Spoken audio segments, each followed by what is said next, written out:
अस्सलामुअलैकुम वरहमतुल्लाहि वबरकातुहू। पाक न्यूज़ के प्लेटफॉर्म से बदर मुनीर आपसे मुखातिब हूँ। नाजरीन, एक प्रोग्राम में सीनियर एंकर पर्सन इरशाद भट्टी और मेहरबानों कुरैशी साहबा ने अपने ख्यालात का इज़हार करते हुए कहा है कि उन लोगों की तादाद बहुत कम थी जिन्होंने ये कहा कि ये इलेक्शन और ये सीट PTI जीती है, और इनमें एक मिसाल हाफिज़ नईमुर रहमान साहब की है जिनका ताल्लुक़ जमात इस्लामी से है। इनमें चंद एक नाम और भी शामिल हैं। तो इसी हवाला से एक शेर आपकी नज़र करता जाऊँ कि कोई सलमा, कोई मीसम, कोई अबूज़र निकले, जो भी निकले मुकद्दर के सिकंदर निकले। ये जो मांग रहा है अली अस्कर के लिए पानी, अरे मार दे खाक पे ठोकर तो समंदर निकले। माल इस्लाम ने बांटा तो हज़ारों निकले, खून इस्लाम ने मांगा तो 72 निकले। तो नाजरीन, हक गोई और हक कहने वालों की तादाद हमेशा कम रही है, आज कम है तो परेशान ना होइएगा। तो गुफ्तगू सुनाने से पहले आपकी खिदमत में गुजारिश है कि जो लोग चैनल पे नए हैं वो प्लीज़ चैनल को सब्सक्राइब, वीडियो को लाइक और शेयर ज़रूर कर दें। तो आइए चलते हैं, गुफ्तगू सुनते हैं इरशाद भट्टी और मेहरबानों कुरैशी साहबा की। भट्टी साहब, जो उन्होंने डिमांड्स की हैं, जुडिशल कमीशन बनना चाहिए इलेक्शंस के ऊपर? बनना चाहिए, मगर बनेगा नहीं। पाकिस्तान की 76 साल तारीख का एक अनोखा, लाडला, शाकार, मुनफरिद और अजूबा इलेक्शन, कमाल का इलेक्शन, इस पे तो अब क्या करें। यानी पहला इलेक्शन है जिसमें ये तो हम सारे कह के थक गए ना, लेकिन कुछ चीज़ें बड़ी जो कभी भी नहीं हुई। ये छोड़ दीजिएगा किसी पहला इलेक्शन जिसमें तहरीक इंसाफ का चेयरमैन, वाइस चेयरमैन, सदर अंदर, उस वो कहेंगे कि हमारा भी मरीम नवाज और नवाज शरीफ अंदर थे। पाकिस्तान का पहला इलेक्शन है जिसमें एक तहरीक इंसाफ इंतखाबी निशान के बिना थी। पहला इलेक्शन है, बड़ी जमात। पहला इलेक्शन है जिसमें मुल्क की सबसे बड़ी पार्टी को कार्नर मीटिंग की भी इजाज़त नहीं थी। पहला इलेक्शन है जिसमें उम्मीदवार पकड़े जा रहे थे, कागजात नामजदगी छीने और मुस्तरद किए जा रहे थे, तजवीज़ कुनिंदे, तायद कुनिंदे, और पूछा जा रहा था कि इस हल्के में तहरीक इंसाफ का कौन सरगर्म वर्कर है, जरा उससे भी बुला ले।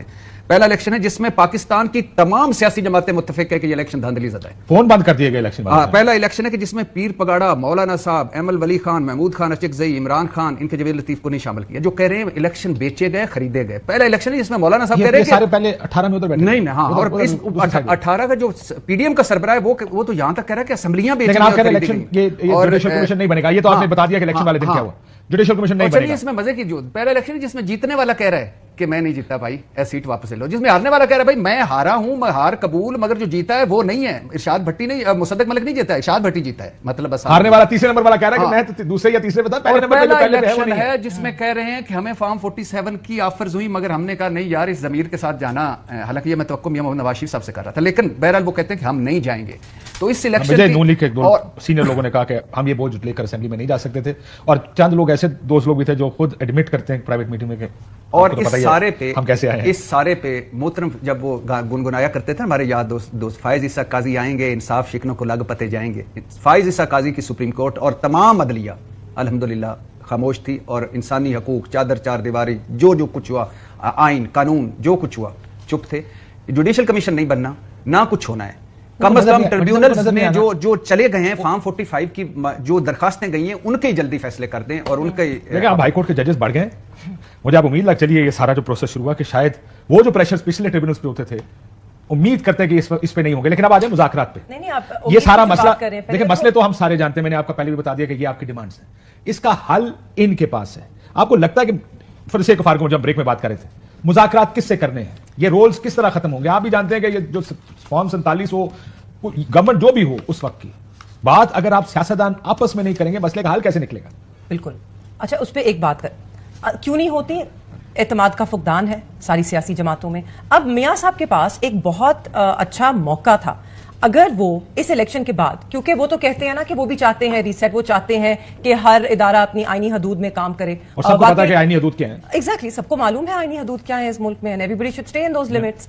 तो उनके पास ये मौका था सुनहरी, वो कह देते कि मुझे जी फॉर्म 47 वाली जीत कबूल नहीं है। इनकी तरफ से सिर्फ एक ये आवाज आती ना, तो आप देखते थे सारी सियासी जमातें जो हैं वो इकट्ठी एक तरफ खड़ी हो जाती। इस वक्त हम अकेले, और दे आर बेनिफिशियरीज। इनको शक ही आप पर यह है नहीं कि हमने अगर इस निजाम से 2 कदम पीछे हटाए, आप भागते हुए वो कदम लेकर उस तरफ नहीं काशिफ, हम सारे एक तरफ खड़े हो जाते। इस वक्त हम अकेले इस तरफ खड़े हैं, हमारे साथ अब देखिए मौलाना फजल रहमान और हमारी खौफ ये है कि अगर ये कहते हैं हमने ये जगह खाली छोड़ी, तहरीक इंसाफ ये जगह पुर कर लेगी, वो डील करके आ जाएंगे। ہاں اور اگر ہم دونوں نے چھوڑ دی تو پیپلز پارٹی آ جائے گی. تو وہی تو میں کہہ رہی ہوں نا, ایک فقدان ہے اعتماد کا. اب اس کو آپ کس طرح پار کر سکتے ہیں, کس طرح پور کر سکتے ہیں, اس کا ایک بہترین طریقہ یہی ہے کہ ہر کوئی یکجا ہو کے ایک ہی چیز کہے کہ فارم 47 جو ہے وہ جعل سازی ہے. آپ نے جمہوریت کو سبورٹ تو چھوٹا لفظ ہے, آپ نے جمہوریت کا قتل کر دیا پاکستان میں. آپ نے $180 ملین الیکشنز پہ خرچے, اور وہ الیکشن ہی بے معنی تھا کیونکہ آپ نے لوگوں کے ووٹ تو گنے ہی نہیں. آپ یہ دیکھیے ہمارے سے بڑھ اس سے کے زیادہ پیسے تو کسی نے گندم میں بنا لیا. ہاں 80 ملین رفلی نو آئیڈیا, لیکن رف آئیڈیا میں یہی نے تو ہے آپ کو کہ بتایا کہ یہ ہر دفعہ جتنے پیسے ہم نے transaction- الیکشن میں لگائے اتنے کسی نے بنا لیے, لیکن اب